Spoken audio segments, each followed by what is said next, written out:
गए हैं, बड़ी संख्या में हिंसा हुई है। तो फिलहाल कल से हालात काफी बेहतर हुए हैं और पुलिस ने भी स्थितियों पर नियंत्रण पाया है। पैरामिलिट्री फोर्सेस भी लगी हैं, वो भी स्थितियों पर नियंत्रण पा रही हैं। लेकिन जो 3 दिनों तक चलता रहा और जो कुछ भी घटित हुआ वो वाकई बहुत दर्दनाक है और खुद हाई कोर्ट ने कहा कि हम 84 दोबारा यही नहीं देखना चाहते हैं। ये बहुत बड़ी टिप्पणी है। हाई कोर्ट ने ये भी कहा कि समय रहते इस पर कार्रवाई होनी चाहिए थी, जो नहीं की गई। तो अब से लोगों से अपील है, हाथ जोड़कर विनती है। कल मैं भी एक इलाके में शांति जुलूस लेके निकला था, लोगों से अपील की शांति के लिए। अब ये जरूरत इस बात की है, सब लोग समझदारी का परिचय दें, हिंदू हो मुसलमान हो, सबको शांति के लिए, अमन चैन के लिए, दिल्ली को बचाने के लिए हाथ जोड़कर सबसे विनती है, अब दिल्ली को बचाइए। आगे किसी भी प्रकार की हिंसा ना हो सके, सब लोग इसके लिए प्रयास कीजिए अपने अपने स्तर पे। सुप्रीम कोर्ट ने कहा कि पुलिस सही समय पे अगर एक्शन करती तो शायद ये स्थिति नहीं। निश्चित रूप से इसके दो पक्ष हैं। एक तो है कि जिस दिन कपिल मिश्रा जैसे लोगों का भड़काऊ बयान आता है, स्टेटमेंट आता है, उस वक्त कार्रवाई करने की जरूरत है। और दूसरा ये है कि एक तरफ से पुलिस की कार्रवाई को खारिज कर देना भी ठीक नहीं होगा।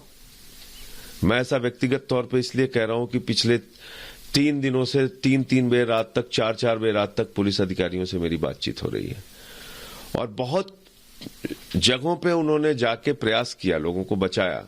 जैसे परसों पूरी रात मैं जगता रहा सीयू बिहार के और आसपास के इलाकों में जहां जहां हिंसा की खबरें मिल रही थी। ज्वाइंट सीपी से और पुलिस के बड़े और अधिकारियों से बातचीत हो रही थी।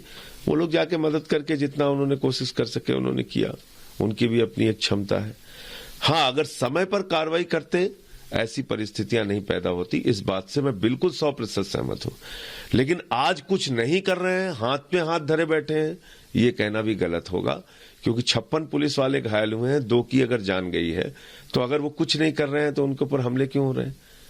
कुछ पुलिस अधिकारी होंगे जिन्होंने इस मौके का फायदा उठा के गड़बड़ी पैदा की होगी, मैं उस पर नहीं जा रहा हूं।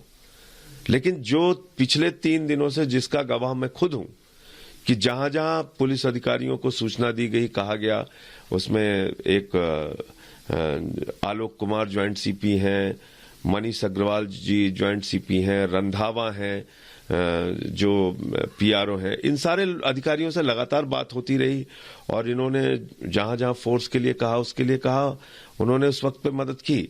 समय रहते कार्रवाई नहीं हुई, ये निश्चित रूप से एक बहुत गंभीर गलती हुई। तो देखिए कैसे आम आदमी पार्टी बचाव कर रही है ताहिर हुसैन का, और हम क्योंकि जमीन से आपको दिखाते हैं सच्चाई, इसलिए देखिए ये ताहिर हुसैन की फैक्ट्री है और सबसे ज्यादा अगर आपको दिल्ली में तबाही की तस्वीर देखनी हो तो आप इसकी फैक्ट्री के सामने आए, क्योंकि देखिए जहां तक नजर आपकी जाएगी आपको तबाही ही तबाही नजर आएगी। इसी फैक्ट्री से सब कुछ संचालित हो रहा था और यहाँ देखिए आपको पूरी सड़क पे सब कुछ बिखरा टूटा नजर आएगा और लोग देखिए बहुत यहाँ पर है, क्योंकि अब पुलिस की प्रोटेक्शन हो गई है तो लोग घरों से बाहर निकले हैं और कुछ लोग यहाँ पर ऐसे भी हैं जिनको चोटें भी आई हैं, उनसे भी हम बात करेंगे। कुछ ऐसे भी परिवार हैं जिनके बच्चे अभी गायब हैं, उनकी भी कहानी आप तक पहुंचाएंगे। एक छोटे से यहाँ पर जो लोग हैं वो लगातार अब इंतजार कर रहे हैं कि उन्हें इंसाफ मिले और हमारे सहयोगी भी अलग अलग दंगा प्रभावित इलाकों से जुड़े हुए हमारे साथ, और देखिए बहुत से लोग यहाँ पर हैं। और ये जो गली है जो ताहिर हुसैन की फैक्ट्री के ठीक बगल वाली जो गली है उसकी तस्वीर आप देखिए। यहाँ आपको एक भी घर ऐसा नहीं दिखेगा, एक भी दुकान ऐसी नहीं दिखेगी जहाँ जलने के निशान ना हो, सब कुछ जला दिया गया है। बताइए क्या हुआ था यहाँ पर? यहाँ पे तो पत्थरबाजी आग लगा दी सारे सब में इन्होंने। ये ताहिर हुसैन की जो बगल में फैक्ट्री है, क्या वहां से सब कुछ संचालित हो रहा था? सारा कुछ वहीं से हुआ है। इन्होंने अपने लड़कों को पहले ऊपर बिठाया है, उसके ऊपर उनको पेट्रोल बम हथियार सब कुछ मुहैया करवाया है, उसके बाद हमारे ऊपर पीछे से हमला करवाया गया है।